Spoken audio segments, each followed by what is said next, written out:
ये सारा 3 दिन लग जाएगा, 3-4 दिन। उसका ही जल्दी होने के लिए नहीं होने वाला है।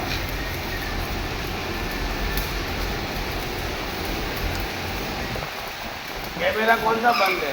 कौन सा? कैमरे सब चालू हैं? क्या मालूम? बंद है कि चालू है मालूम नहीं।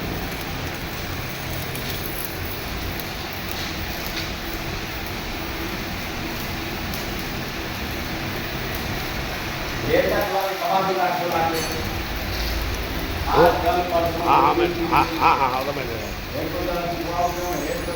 हाँ मैं दिखवा देता हूँ भाई। ना बेरिंग वेरिंग का कुछ नहीं है भाई, वो आवाज़ आता तो ऐसे भी आवाज़ आता है। क्या कितना हेवी लगा है, चक्का का वजन कितना है, जोक का वजन कितना, अभी कहाँ आवाज़ आ रहा है? वो कट मटेरियल के ऊपर रहता है भाई। अब मटेरियल तुम्हारा हार होगा देखे मुझे देखना पड़ेगा लंबाई कितना है क्या नहीं। तो फिर ये नेट होगा और हार्डिंग होगा तो कहाँ से चलेगा?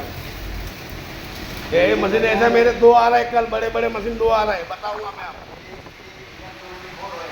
N24 એટલે हार्ड मटेरियल हुआ। क्या हार्डिंग कराना है? हाँ तो हार्डिंग कराने के लिए N24 आएगा ना तो अच्छा रहता है ना। तो फिर ये हार्ड हो जाएगा, ज़्यादा पैसा देना पड़ेगा। हाँ